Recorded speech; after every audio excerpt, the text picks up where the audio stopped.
첫째, 돈 받는 것 이상으로는 일을 하려고 하지 않는다.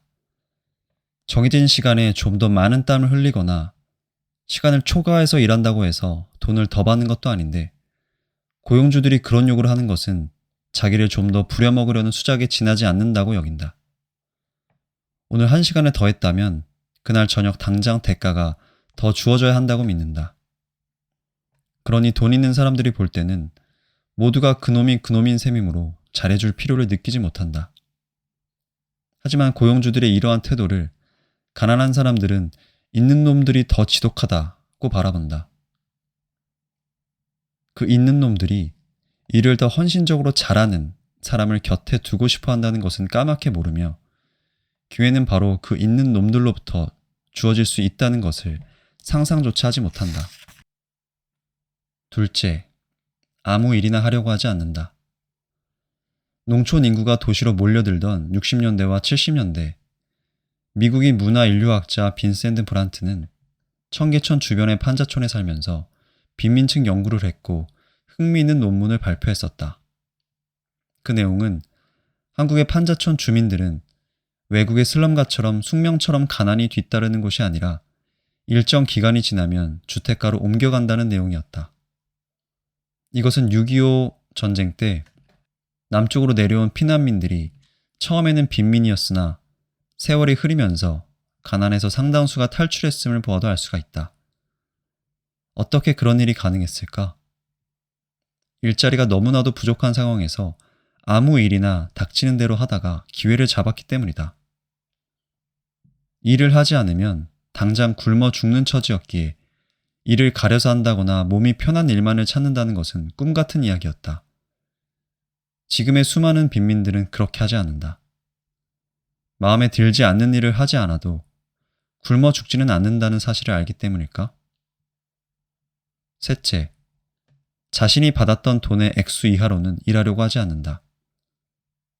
하루에 5만 원을 받는 일을 해온 사람은 당장 일거리가 많지 않음에도 자신의 일당을 낮추려고 하지 않는다. 이것은 성남의 새벽 인력시장이나 농촌 인력시장에서 아주 자주 나타나는 현상이다.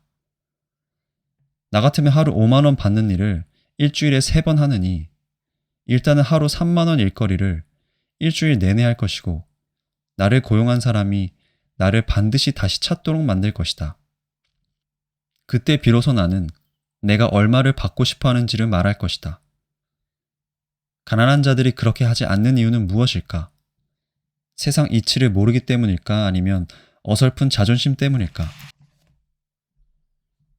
넷째, 티끌 모아 태산이라는 말을 믿지 않는다. 조금이라도 돈이 생기면 쓰고 싶어 안달이 난다. 예컨대 반포 고속터미널 지하도 근처에 한 편의점에서 양주를 구입하는 고객들 중에는 그 지하도에서 노숙하는 사람들도 있다. 비 오는 날은 공치는 날이라는 것을 뻔히 알면서도 돈을 아끼지 않으며 기분 내키는 대로 써버린다. 굶어 죽는 한이 있어도 비상금을 축내지는 않는다는 중국인들과는 전혀 다르다. 그래서 약간의 돈이라도 생기면 술집으로 가거나 심지어 그곳 여자들에게 돈을 뿌리는 한심한 놈들도 자주 눈에 띄인다.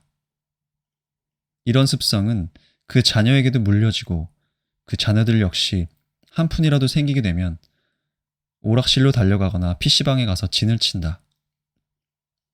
다섯째, 운명론을 받아들이고 사주팔자를 신봉한다.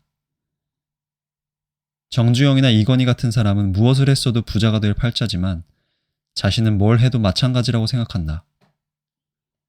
다른 사람들은 고무신을 신고 달려도 신이 벗겨지지 않지만 자신은 운동화를 신고 뛰어도 신이 벗겨져 넘어질 팔자며 부자 될 사람은 따로 정해져 있다고 믿는다. 때문에 노력에 의존하지 않고 점술가들이 하는 말에 귀를 쫑긋거린다.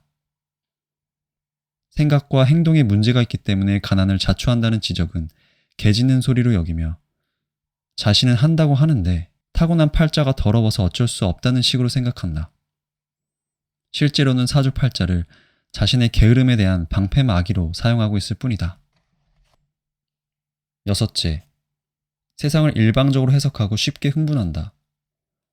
순박해서가 아니라 전체적 상황을 보는 시력이 약하기 때문이다. 그러다 보니 흑백 논리에 아주 강하다. 진짜 세상은 회색인데도 말이다. 자기가 가난한 것은 못 배웠기 때문이거나 남들보다 약삭 빠르지 못하기 때문이며 있는 놈들이 돈을 다 갖고 있기 때문이라고 믿는 경우도 많다. 자기 판단에 대해 스스로 의심을 하지 않는다. 때문에 자기 생각이 잘못된 것인지도 모른다는 불안감이 별로 없다. 7째, 경험자의 이야기보다는 자기 판단을 더 믿는다.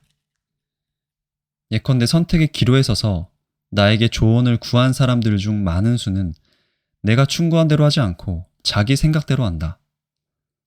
나는 이게 참 이상하다. 그렇게 할 것을 왜 아까운 시간을 허비하게 만드는지 이해가 가지 않는다.